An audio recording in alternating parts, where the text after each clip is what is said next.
नमस्कार, मैं हूं अर्जिता मिश्रा और स्वागत है आपका इंडिया पब्लिक खबर में। चुनावी राज्य बिहार में इस वक्त सियासत पीक पर है और सबसे ज्यादा सियासी हंगामे को हवा दे रखी है बीपीएससी परीक्षा को लेकर एस्पिरेंट्स के प्रदर्शन ने। और एक बार फिर इस मुद्दे पर राजनीति की चिंगारी भड़क उठी है, जिससे बिहार की पॉलिटिक्स का टेम्परेचर हाई हो गया है। एक तरफ तो बीते दिन हाईकोर्ट ने री एग्जाम कराए जाने को लेकर सुनवाई करते हुए अपना पहला फैसला सुनाया, तो वहीं दूसरी तरफ इस मामले में राजनीति का तड़का लगाते हुए प्रशांत किशोर ने फिर से बिहार की नीतीश सरकार पर धावा बोल दिया और अब अनशन से हटकर सत्याग्रह का रास्ता अपना लिया है। लेकिन इसी बीच जेडीयू की तरफ से जिस तरह की बयानबाजी का दौर शुरू हुआ है, उसने इस सियासी घमासान को और भी ज्यादा इंटेंस बना दिया है। दरअसल बीते कुछ वक्त से पटना में बीपीएससी यानी कि बिहार लोक सेवा आयोग की 70वीं संयुक्त प्रारंभिक परीक्षा रद्द कराने को लेकर छात्रों का आंदोलन अब एक बड़ा राजनीतिक मुद्दा बन चुका है।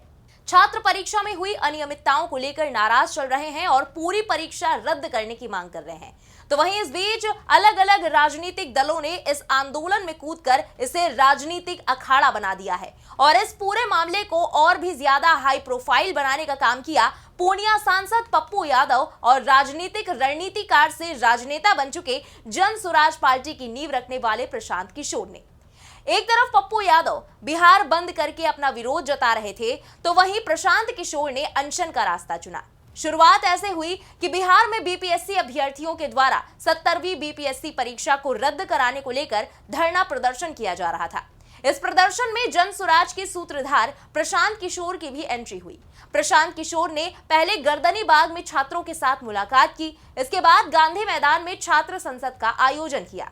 छात्र संसद के बाद 2 जनवरी से प्रशांत किशोर ने गांधी मैदान में अनशन की शुरुआत कर दी। बीते दिन यानी 16 जनवरी को प्रशांत किशोर ने अपना अनशन करीब 15 दिनों के बाद खत्म किया, जिसको लेकर अब सियासत तेज हो गई है और प्रशांत किशोर के सामने जेडीयू भी खुलकर मैदान में आ गई है। तो चलिए देखते हैं कि इस जुबानी हमले में कौन पड़ा किस पर भारी और किस तरह बीपीएससी को लेकर बिहार में सियासी घमासान है जारी।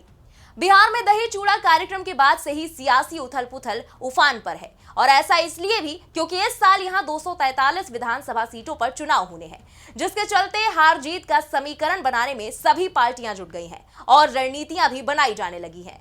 सभी दल अपने विरोधियों को घेरने में जुट चुके हैं। इसी कड़ी में नीतीश कुमार और तेजस्वी यादव के बीच सीधी लड़ाई के सियासी फ्रेम में अब प्रशांत किशोर भी आ चुके हैं और अब जन स्वराज पार्टी के मुखिया प्रशांत किशोर पर्सनल अटैक भी करने लगे हैं। जी हां, प्रशांत किशोर ने अपने हालिया बयान में नीतीश कुमार को लेकर कुछ ऐसा कहा है जिस पर जोरदार तरह से जेडीयू हमलावर हो गई है। असल में प्रशांत किशोर ने अनशन तोड़ने के बाद नीतीश कुमार पर अब तक का सबसे तीखा हमला बोला। बीते दिन अनशन खत्म करने से पहले प्रशांत किशोर ने गंगा में डुबकी लगाई और फिर उन्होंने सत्याग्रह की शुरुआत की।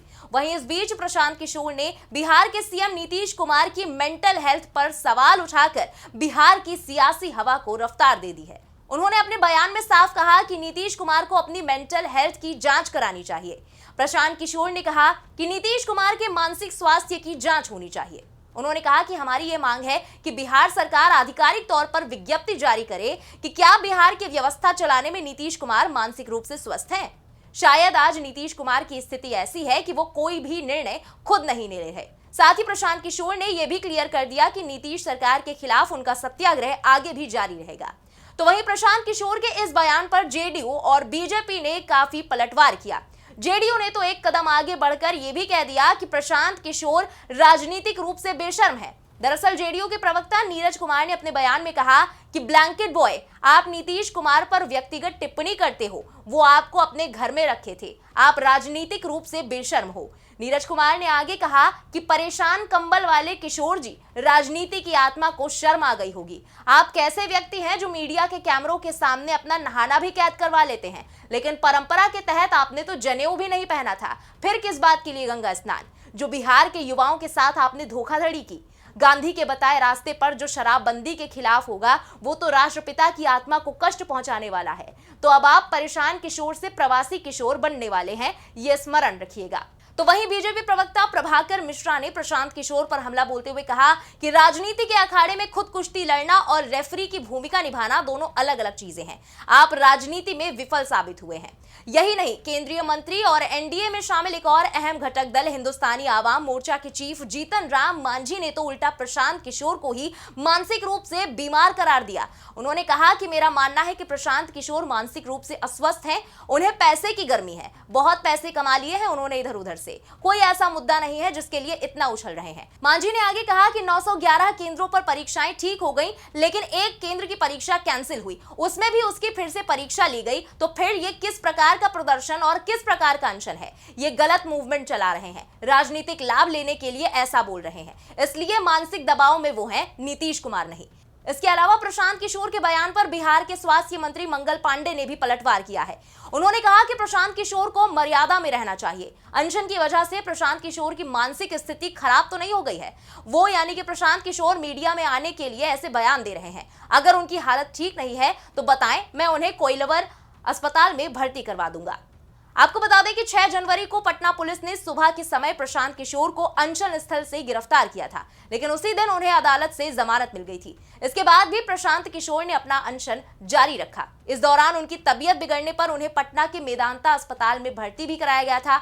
वहीं तबीयत में सुधार के बाद अस्पताल से छुट्टी मिलने के बावजूद उन्होंने अनशन जारी रखते हुए अस्पताल से छुट्टी मिलने के बाद गंगा किनारे प्रशांत किशोर और उनकी टीम ने निजी जमीन पर टेंट सिटी का निर्माण शुरू करा दिया। प्रशासन द्वारा निर्माण पर रोक लगाने के बावजूद उन्हें मरीन ड्राइव के पास अस्थायी कैंप बनाने की अनुमति मिल गई थी। इसके बाद जन सुराज की ओर से टेंट सिटी तैयार की गई, जिसे जन सुराज आश्रम नाम दिया गया। इस टेंट सिटी में कार्यकर्ताओं के रहने के लिए कमरे और ट्रेनिंग हॉल भी बनाए गए हैं। हालांकि कल प्रशांत किशोर ने आखिरकार अनशन खत्म करने के बाद कहा कि आंदोलन अब एक नई दिशा में आगे बढ़ेगा। ये तो बात हुई राजनीति की। वही बात करें बीपीएससी को लेकर ताजा अपडेट की, तो बिहार लोक सेवा आयोग पर बीते दिन पटना हाई कोर्ट ने अपना पहला फैसला दे दिया है। फिलहाल कोर्ट ने प्रारंभिक परीक्षा के रिजल्ट पर रोक लगाने से इनकार कर दिया है। कोर्ट ने कहा कि बीपीएससी पीटी परीक्षा दोबारा नहीं होगी और समय पर रिजल्ट आएगा। साथ ही 30 जनवरी से पहले हाई कोर्ट ने बिहार लोक सेवा आयोग और सरकार से जवाब मांगा है। मामले की अगली सुनवाई 31 जनवरी को होगी। पटना हाई कोर्ट में जस्टिस अरविंद सिंह चंदेल की बेंच में री एग्जाम को लेकर करीब 1 घंटे तक बहस हुई। जनसुराज के वकील वाईबी गिरी और सरकारी वकील पीके शाही ने अपना अपना पक्ष रखा। जस्टिस अरविंद सिंह चंदेल ने अपने फैसले में कहा कि जो पेपर लीक का दावा किया जा रहा है वो अभी तक के तथ्यों को देखने के बाद बिल्कुल ही आधारहीन समझ आता है। इस बारे में जानकारी देते हुए वकील अशोक कुमार दुबे ने बताया था कि परीक्षा के रिजल्ट पर रोक नहीं लगाई गई है। आयोग का पक्ष सही होगा तो रिजल्ट लागू होगा, याचिकाकर्ताओं की जीत हुई तो रिजल्ट प्रभावित होगा। बताते चले कि 13 दिसंबर को हुई परीक्षा के बाद पटना के बापू भवन एग्जामिनेशन सेंटर में गड़बड़ी की खबरें सामने आई थी, जिसके बाद आयोग ने वहां दोबारा परीक्षा कराने का फैसला किया, लेकिन इससे छात्रों की नाराजगी और बढ़ गई। वो पूरी परीक्षा रद्द करने की मांग पर अड़ गए, जिसके बाद पटना के गर्दनी बाग धरना स्थल पर बड़ी संख्या में छात्रों ने धरना दिया। इस आंदोलन ने राजनीतिक रंग तक अख्तियार कर लिया, जब नेता प्रतिपक्ष तेजस्वी यादव ने धरना स्थल पर पहुंचकर छात्रों का समर्थन किया। इसके बाद प्रशांत किशोर और निर्दलीय सांसद पप्पू यादव भी छात्रों के समर्थन में आ गए। पप्पू यादव ने राज्यपाल से मुलाकात की, तो वहीं प्रशांत किशोर छात्रों का प्रतिनिधिमंडल लेकर मुख्य सचिव से मिले। इसके बाद गांधी मैदान में छात्र संसद का आयोजन किया गया।